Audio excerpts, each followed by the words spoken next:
नमस्कार दोस्तों, स्वागत है आपका हमारे चैनल टेल्स बाय यशु पर। यहाँ पर आपको मिलेंगी अनोखी और रोचक कहानियाँ। अगर आपको हमारी कहानियाँ पसंद आती हैं तो कृपया करके हमारी वीडियो को लाइक करें, इसको अपने दोस्तों के साथ शेयर करें और अगर आप इस चैनल पर नए हैं तो कृपया करके सब्सक्राइब करें। आपका हमारे चैनल पर विजिट करने के लिए बहुत बहुत धन्यवाद। चलिए आज की कहानी का सफर शुरू करते हैं। पिछले एपिसोड में हम सब ने सुना था कि यहाँ पर अब श्वेता जो के रोते हुए ही मल्होत्रा हाउस में आ जाती है। उसे देखकर अब यहाँ पर किशन मल्होत्रा बहुत ही परेशान होते हैं। तो प्रीति भी अब तक यहाँ पर नानी माँ के कमरे से वहाँ आ जाती है। तो अब किशन मल्होत्रा यहाँ पर अब लक्ष्य जी को कॉल करते हैं और उसे कॉल करने के बाद अब वो यहाँ पर सीधे ही, इससे पहले प्रीति उनसे कुछ भी पूछ पाती, वो भी यहाँ पर क्रिस को जोर जोर से आवाज लगाने लगते हैं। तो यहाँ पर प्रीति अब किशन मामा से कहती है, अंकल अंकल क्या हुआ है, क्या कहा है लक्ष्य जीजू ने, सब ठीक तो हुआ है ना, ऐसा भी क्या हुआ है। अब यहाँ पर प्रीति ने इस सवाल को पूछा ही था कि तभी अब तक वहाँ पर क्रिश भी अपने पापा के इस तरह से चिल्लाने की आवाजों को सुनकर अब तक अपने कमरे से सीधे ही हॉल में आ जाता है। और क्रिश जैसे ही वहाँ पर आता है तो वो अब अपने पापा के पास आते हुए ही कहता है, क्या बात है पापा, आप इस तरह से क्यों बुला रहे हैं, सब ठीक तो है ना, आपने यहाँ पर पूरे घर को सिर पे उठा कर क्यों रखा हुआ है, पहले तो आपने कभी ऐसा नहीं किया। अब क्रिश की इस बात पर किशन मामा कहते हैं, सुनो क्रिस, अभी के अभी तुम आइसक्रीम पार्लर जाओ और वहाँ पर जितनी भी वैरायटी की आइसक्रीम होगी ना, सबके सब लेकर यहाँ पर आ जाओ। किशन मामा के अभी इस बात को सुनकर क्रिश और प्रीति पहले तो दोनों अब एक दूसरे को हैरानी से देखने लगते हैं कि आखिर ये सब हो क्या रहा है। और अब यहाँ पर उसके बाद अब किशन मामा को उन दोनों को खुद को इस तरफ से ऐसे देखकर अब किशन मामा कहते हैं, क्या हुआ क्रिस, तुम दोनों मुझे ऐसे क्यों देख रहे हो, मैंने क्या तुम्हें कुछ गलत कहा है, देखो मैंने तुम्हें ये कहा है कि तुम जल्दी से जाओ और सारी की सारी आइसक्रीम वेराइटीज को यहाँ पर ले आओ, वहाँ पर कोई भी आइसक्रीम नहीं बचनी चाहिए। क्या तुम्हें मेरी बात समझ में नहीं आई या मैंने कुछ गलत कह दिया है। अपने पापा की इस बात को सुनकर अब यहाँ पर क्रिस कहते हैं, ये आप क्या कह रहे हैं पापा, क्या आपको पता है, अरे ये कैसे पॉसिबल है कि मैं वहाँ से सारी की सारी आइसक्रीम को यहाँ पर लेकर आ जाऊँगा, ऐसा कैसे हो सकता है। और पहले आप मुझे बात बताइए कि आखिर हुआ क्या है जो आपको ये सब कुछ कह रहे हैं। तो अब यहाँ पर क्रिस की इस बात को सुनकर अब किशन मामा कहते हैं, क्या हुआ है, तुम पूछ रहे हो, अरे तुम्हें पता है, हाँ श्वेता ने बीती रात को 12 बजे उठकर लक्ष्य जी से डिमांड की थी कि उसे आइसक्रीम खानी है। तो इस बात को सुनकर अब प्रीति कहती है, हाँ तो अंकल इसमें क्या गलत हो गया, ये तो नॉर्मल है ना, क्योंकि ये सबको ही पता है कि प्रेगनेंसी में क्रेविंग होती है और क्रेविंग होना कोई गलत बात तो नहीं है, ये एकदम से ही आम बात है कि प्रेगनेंसी में कभी किसी चीज को खाने का मन करता है तो कभी किसी चीज को खाने का मन करता है और उसमें कोई टाइम थोड़ी ही ना होता है। वैसे क्या फिर लक्ष्य जीजू ने उन्हें आइसक्रीम नहीं दी है क्या, हाँ जो आप इस तरह से रिएक्ट कर रहे हैं। प्रीति की इस बात को सुनकर यहाँ पर किशन मामा कहते हैं, बेटा श्वेता ने पहले ही फ्रिज की सारी आइसक्रीम खत्म कर दी थी, क्योंकि लक्ष्य जी ने तो वहाँ पर बहुत सारी आइसक्रीम लाकर पहले ही रखी हुई थी, लेकिन फ्रिज की सारी ही आइसक्रीम वो खा चुकी थी। अब रात के 12 बजे श्वेता की इस डिमांड को देखकर भला ये कैसे पॉसिबल है कि लक्ष्य जी रात को इतनी लेट वो दोबारा से आइसक्रीम लेकर आते, और वैसे भी श्वेता काफी आइसक्रीम खा चुकी थी। तो इस बात पर अब क्रिश यहाँ पर चुप नहीं बैठता और वो कहता है, हाँ तो इसमें सारी गलती फिर लक्ष्य जी की थोड़ी ही ना है पापा, उन्होंने तो वो तो आइसक्रीम लेकर आए थे ना, यहाँ पर तो सीधी गलती श्वेता दीदी की है और वो खुद ही यहाँ पर आकर रो रही है। हद होती है यार सच में ड्रामा करने की भी। वो जिस तरह से यहाँ पर रोते हुए आई है उसे देखकर तो ऐसा लग रहा था जैसे ना जाने वहाँ पर उसे अपने ससुराल में कौन से दुख को देखना पड़ गया। ये भी भला कोई रोने की चीज है। इस बात पर अब किशन मामा अब यहाँ पर क्रिश की इस बात को सुनकर उसकी तरफ घुर कर देखते हैं और कहते हैं, तू तो चुप ही कर और देख मैं तुझसे ये नहीं पूछ रहा हूँ कि किसकी गलती है और किसके नहीं। बस मैंने तुझे जो बोला है तू अभी के भी वही जाकर कर। अभी प्रीति के साथ जाकर वहाँ से सारी की सारी आइसक्रीम को ले आओ, क्योंकि अगर श्वेता का मीठा खाने का मन है, वो आइसक्रीम ही खाना चाहती है, तो उसके लिए यहाँ पर आइसक्रीम की कमी नहीं होनी चाहिए। अब ये सुनते ही क्रिश कहता है, ठीक है पापा, मैं लेकर आता हूँ। तब तक आप भी अपनी शहजादी के नखरे उठाइए। अब क्योंकि वो रो धोकर यहाँ पर इतना बड़ा तांडव कर चुकी है, तो आप जाकर उसे संभालिए। ये कहते हुए क्रिश अब वहाँ से भाग जाता है, क्योंकि क्रिश को अच्छी तरह से पता था कि अभी उसे अपने पापा से डांट पड़ने वाली है, क्योंकि उसने यहाँ पर बात ही कुछ ऐसी की थी।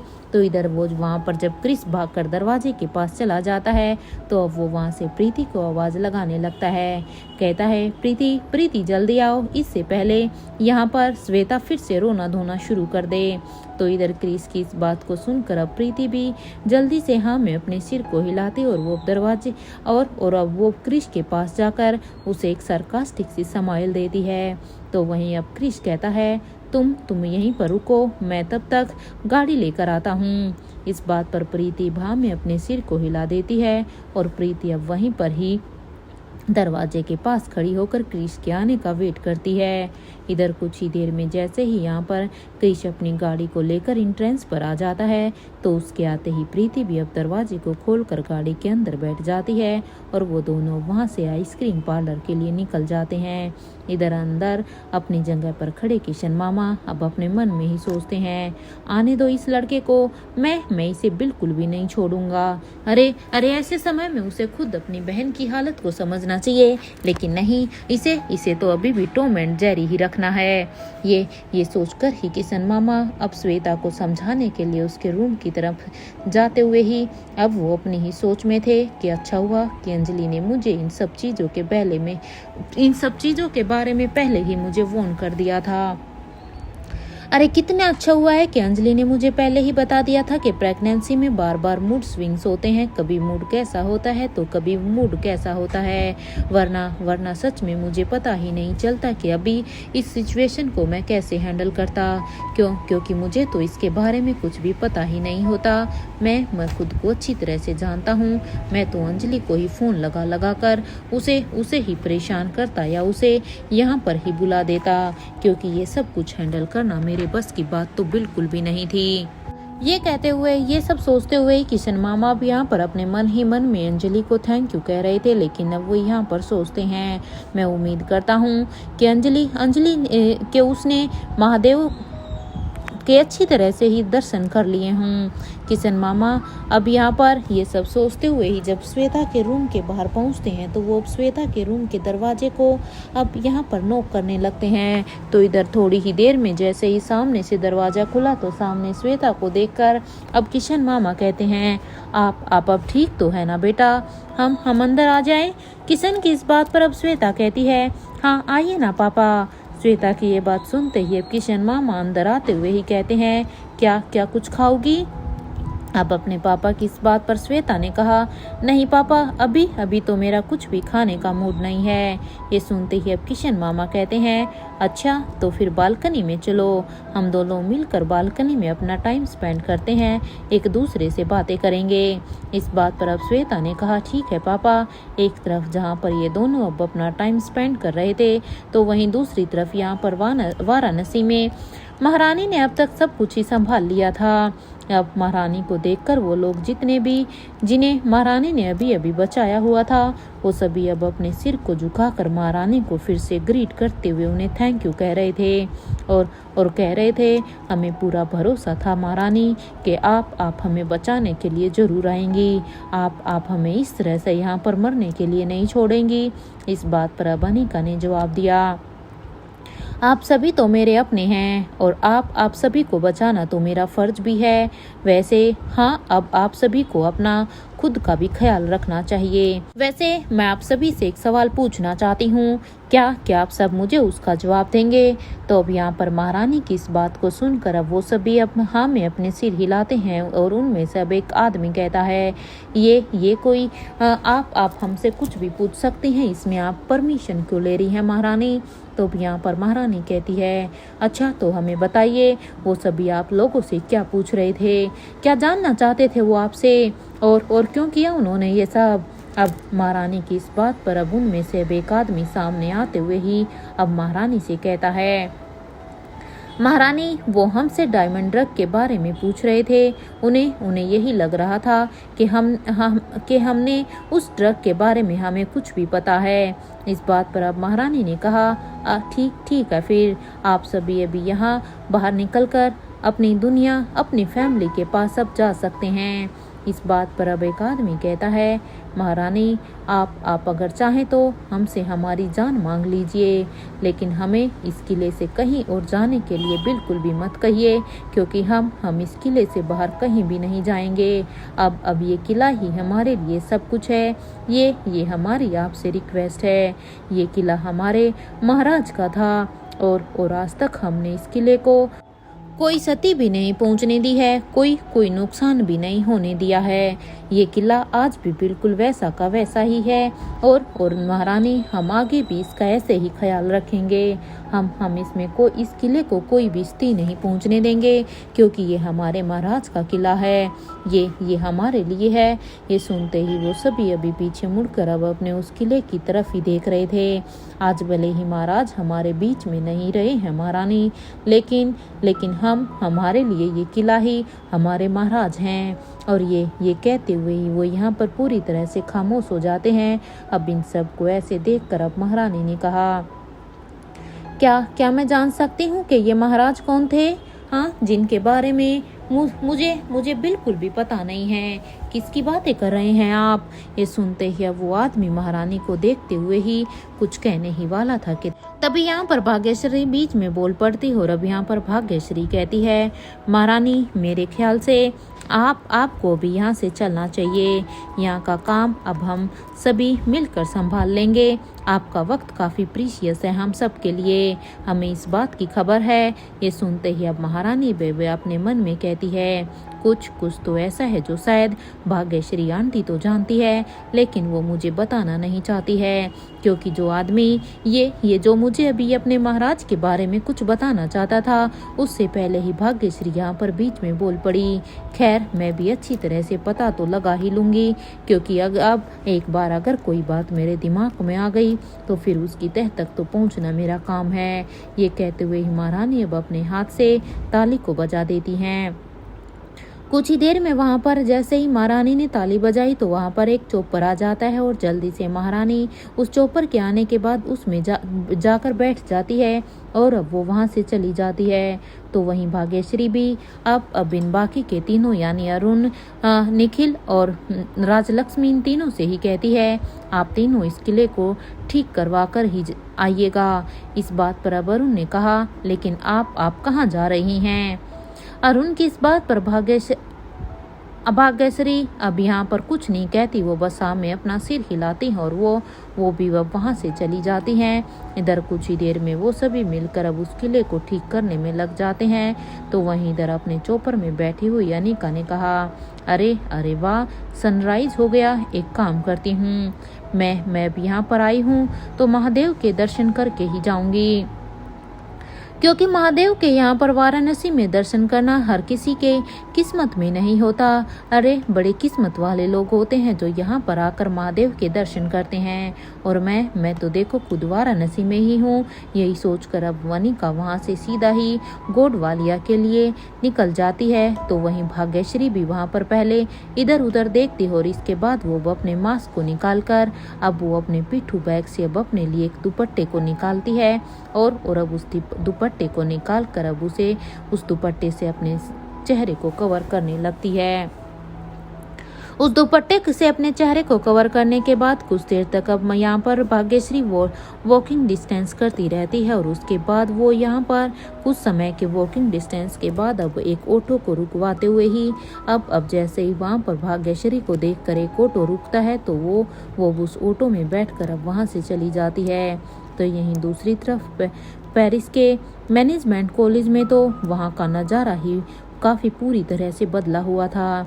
किंग जब सामने देखते हैं तो वहाँ पर कविन आलिशा के हाथ में राजीव गुलेरिया का गला था तो दूसरे हाथ में यहाँ पर करण गुलेरिया के गले को उसने पकड़ा हुआ था और करण और राजीव ये दोनों ही खुद को आलिशा के हाथ से छुड़वाने की कोशिश कर रहे थे। तो करण यहाँ पर ये सब देखकर रोहित खुद भी हैरान हो जाता है। तो वहीं किंग ने जब अपने नीचे गिरे हुए लोगों को उठाया तो वो दोनों कोई और नहीं बल्कि चिराग और अब्दुल थे, क्योंकि जब रोहित खुद यहाँ पर आए तो उसके पैरों में अचानक से दो आदमी आकर गिरते हैं तो वो दोनों कोई और नहीं बल्कि चिराग और अब्दुल ही थे।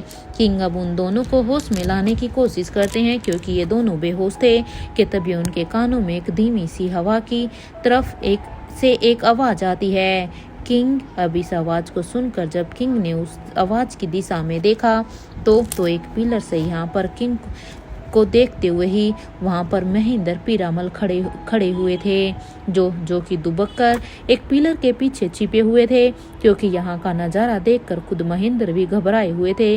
लेकिन हालांकि वो खुद किंग से डरते थे, इसलिए अब अपनी हेल्प के लिए उसके मुंह से बस हल्की सी ही किंग की आवाज़ निकलती है और वो अब अपने हाथ के इशारे से कहते हैं, अगर आपकी परमिशन हो तो क्या मैं वहाँ पर आ जाऊँ। इधर महेंद्र की इस हरकत पर तो पहले तो किंग को बहुत ही गुस्सा आता है, लेकिन फिर उन्हें अब अचानक से याद आया कि महेंद्र आखिर उनसे इतना डरा हुआ क्यों है, क्योंकि महेंद्र के साथ किंग और उसके आदमियों ने कुछ किया भी ऐसा ही था। इसलिए वो अब अपने हाथ के इशारे से अब उसे अपने पास आने के लिए कहते हैं।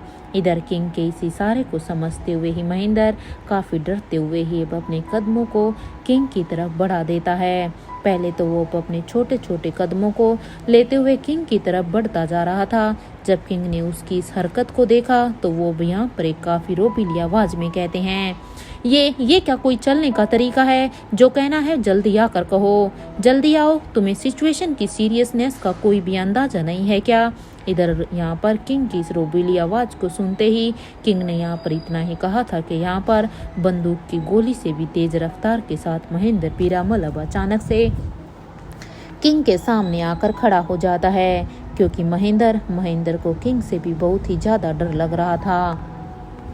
किंग के सामने आने के बाद अब यहाँ पर महेंद्र अब किंग से कहते हैं, देखो ना किंग, रानी आलिशा को पता नहीं क्या हो गया है, वो इस तरह से रिएक्ट क्यों कर रही है।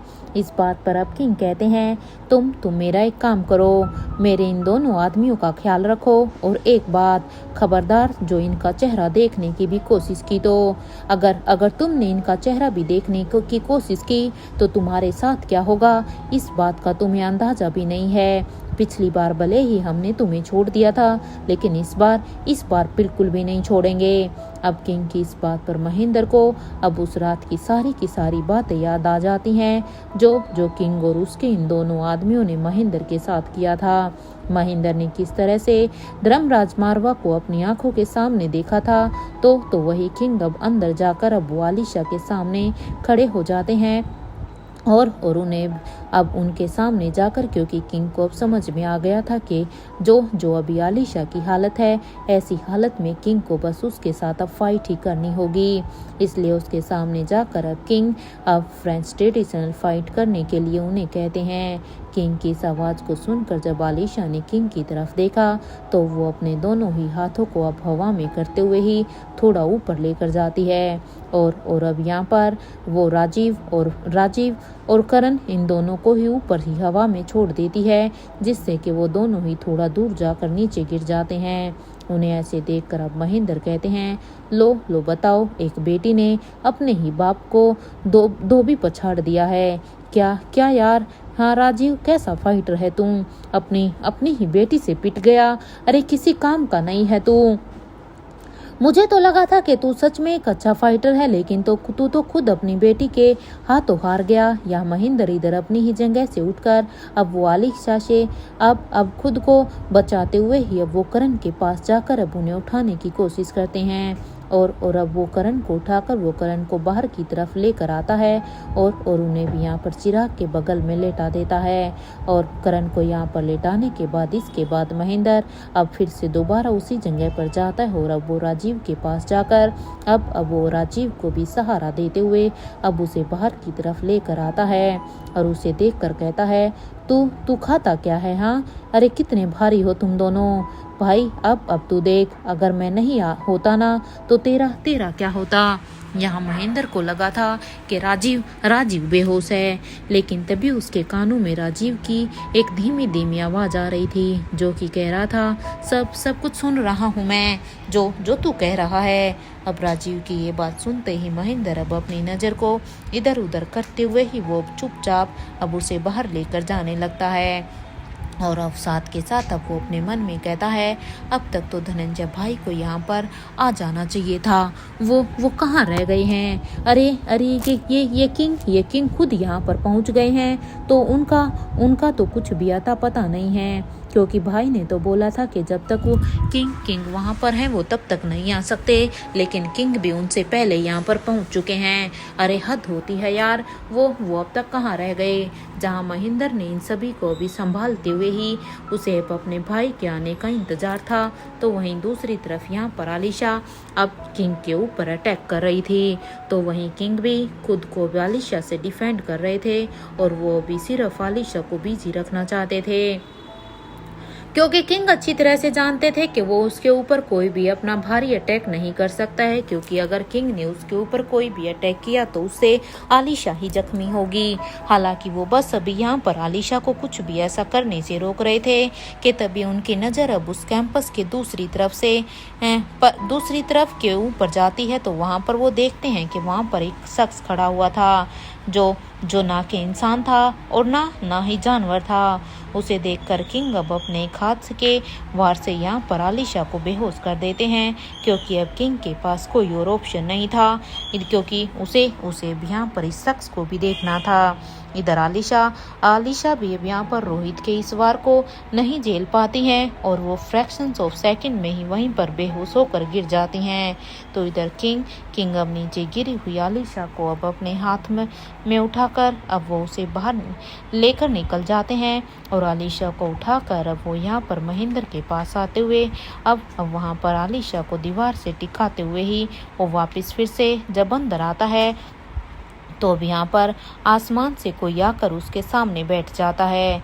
किंग जब बड़े ही ध्यान से अब उस शख्स को देखता है, तो जब किंग ने उसके चेहरे को देखा तो उसे देखकर अब किंग ने कहा, मिस्टर शौर्य, आप इस वक्त जिंदा हैं? अब ये सुनते ही अब शौर्य ने कहा, क्या लगा था तुम्हें?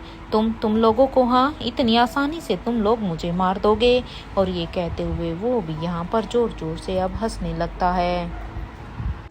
तो इधर दूसरी तरफ यहाँ पर लंदन में जहाँ यशपाल अग्रवाल के पैलेस में बने सीक्रेट लैब में वहाँ पर बैठे हुए यशपाल अग्रवाल को ऐसे शौक में देखकर अब राजेश्वर उसके पास आते हैं और कहते हैं, तुम्हारा चेहरा बता रहा है कि जरूर कोई बड़ी बात है जो तुम अभी तक मुझसे छुपा रहे हो। बताओ क्या हुआ है यशपाल?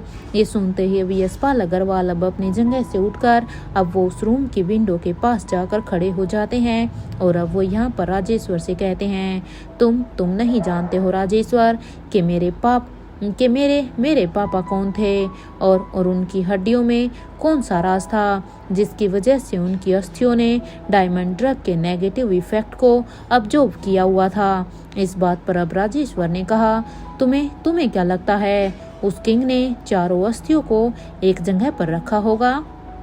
राजेश्वर की इस बात पर यशपाल कहते हैं, अगर ऐसा हो भी गया ना राजेश्वर, तो अब वो किंग भी खुद उस डायमंड ड्रग को नहीं उठा सकता है।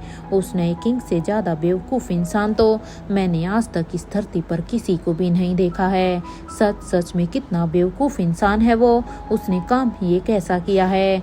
इस बात पर अब राजेश्वर कहते हैं, नहीं यशपाल, इस बार हम इस नए किंग को अंडर एस्टिमेट नहीं कर सकते हैं।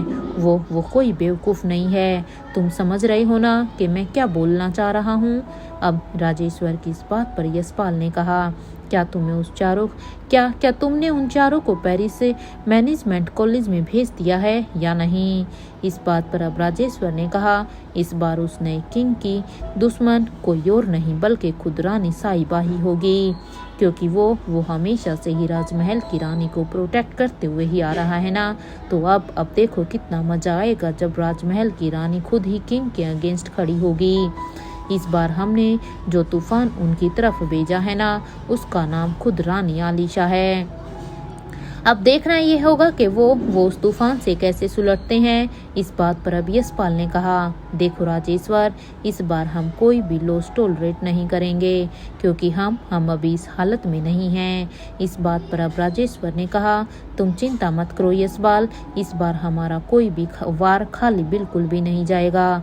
बहुत हो गया, हम हर बार उन लोगों के सामने हारते हुए आए हैं, लेकिन इस बार हमारी जीत पक्की है। महारानी को हमने वाराणसी भेज दिया है, क्योंकि महारानी वहां पर उन लोगों को बचाने के लिए वाराणसी में बिजी हैं।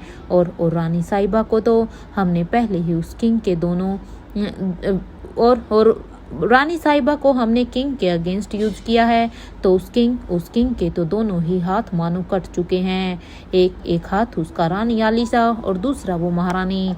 अब देखना ये है कि वो किंग अकेला क्या ही कर सकता है। अब यहाँ पर राजेश्वर की इस बात को सुनकर यशपाल ने कहा, बाकी सब तो ठीक है, लेकिन उस किंग को हम इतने हल्के में नहीं ले सकते हैं। देख, मैं अभी भी तुझे यही कहूँगा। ये सुनते ही यहाँ पर राजेश्वर ने कहा, तुम चिंता मत करो यशपाल, उस किंग की मौत तो हम दोनों के ही हाथों से होंगी।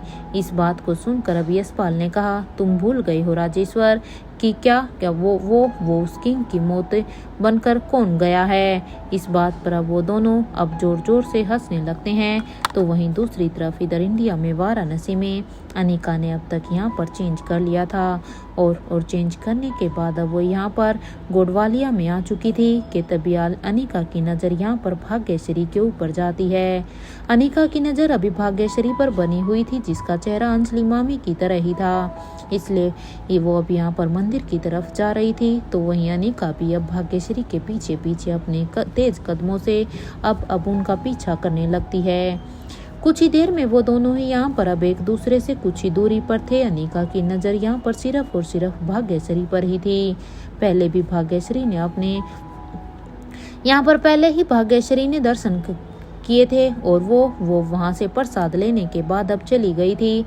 तो वहीं उसके बाद अब अनिका ने भी दर्शन करने के बाद अब यहाँ पर उनका आशीर्वाद लिया, तो उनकी नज़र अब वहां से भागती हुई सीधे ही फिर से भाग्यश्री के ऊपर जाती है। भाग्यश्री को इस तरह से भागता हुआ देखकर अब अनिका उनका पीछा करने लगती है और उनका पीछा करते हुए वो वहां से बाहर निकल जाती है। तो वहीं भाग्यश्री अब अपने चेहरे को छुपाते हुए ही यहाँ पर दशाश्वमेध घाट की तरफ जाने लगती है। वो जैसे ही वहां पर पहुंचती हैं तो वहां पर अब माँ गंगा का वाटर लेवल तो यहाँ पर बहुत ही बड़ा हुआ था, क्योंकि सावन का महीना चल रहा था और साथ के साथ यहाँ पर बार बार बारिश होने की वजह से गंगा माँ के वाटर का लेवल बहुत ही ऊपर आ रखा था। ये देखकर अब भाग्यश्री ने कहा, अरे वो भी कहाँ हो सकते हैं। यही सोचकर वो अब अपने हाथ में पहने हुए रिंग में लगे हुए डायमंड को प्रेस कर देती है। भाग्यश्री ने जैसे ही यहाँ पर इस डायमंड को प्रेस किया, जिससे कि उसमें अब ग्रीन लाइट शो होती है। उस ग्रीन लाइट को देखकर भाग्यश्री अब अपने मन में कहती है, लगता है कि वो यहीं मेरे कहीं आसपास ही है। यही सोचकर भाग्यश्री अब अपने फ़ोन को निकालती है और वो अब अपने फ़ोन के लोकेशन ट्रैकर को ऑन कर देती है, ताकि वो जल्द से जल्द वहाँ तक पहुँच सके। उस लोकेशन ट्रैकर को फॉलो करते हुए ही भाग्यश्री अब वहाँ से सीधा ही मणिकर्णिका घाट की तरफ जाने लगती है। तो वहीं भाग्यश्री के पीछे पीछे अनिका भी अब उसी तरफ ही जाने लगती है और साथ के साथ अब अपने मन में कहती है, आखिर भाग्यश्री आंटी यहाँ पर किससे मिलने के लिए आई है। यही सोचकर अनिका अब अपने कदमों को आगे की तरफ ही बढ़ाती जा रही थी। तो वहीं भाग्यश्री जैसे ये उस घाट के पास पहुँचती है तो वहाँ पर एक शख्स के पीछे आकर अब कहती है, क्या हुआ है। आप वहाँ पर क्यों नहीं आए। ये कहते हुए वो उस शख्स को देखने लगती है जिसने यहाँ पर अपना शो लोडा हुआ था और उसका चेहरा दूसरी तरफ था, इसलिए वो भाग्यश्री को बिना देखे हुए ही कहते हैं, तुम्हें यहाँ पर नहीं आना चाहिए था। अगर किसी ने भी तुम्हें यहाँ पर देख लिया तो गड़बड़ हो जाएगी। ये सुनते ही अब भाग्यश्री ने कहा, आप कौन हैं? अगर ये बात महारानी को पता चल गया तो। भाग्यश्री की इस बात पर अब वो शख्स कहता है, महारानी तुम्हारा पीछा करते हुए ही यहाँ तक आ चुकी है और तुम्हें इस बात की खबर भी नहीं है। देखो तुम अभी यहाँ से जाओ और तुम जिस काम के लिए मल्होत्रा हाउस में तुम्हें भेजा गया है ना, क्या वो काम तुमने पूरा कर दिया है जिसके लिए तुम वहाँ पर गई थी। ये सुनते ही अब भाग्यश्री कहती है, मुझे उसी बारे में ही आपसे कुछ ज़रूरी बात करनी है। मुझे वहाँ पर कुछ ऐसा मिला है जिसके बारे में मुझे आपसे बात करनी थी, इसलिए मैं आपको ढूंढते हुए यहाँ पर आई हूँ। मल्होत्रा हाउस में उस यशवंत मल्होत्रा के सीक्रेट लैब में मैंने बरगद का एक अनोखा पेड़ देखा था। और इतना कहते हुए ही वो उन्हें यहाँ पर अपना सारा का सारा एक्सपीरियंस बता देती है जो उसने वहाँ पर देखा। भाग्यश्री की ये बात सुनते ही अब वो शख्स कहता है, क्या तुम उस पेड़ के अंदर गई थी? इस बात पर भाग्यश्री ने कहा, नहीं मैं उस पेड़ के अंदर नहीं गई थी। उस पेड़ के बारे में सुनकर अब उस शख्स के चेहरे के एक्सप्रेशन अब अचानक से ही बदल जाते हैं और वो अब अपने मन में कहते हैं, इसका मतलब ये है कि वो जिंदा है। मुझे मारने वाली अभी भी जिंदा है। उसका जिंदा होना इस दुनिया के लिए सही नहीं है।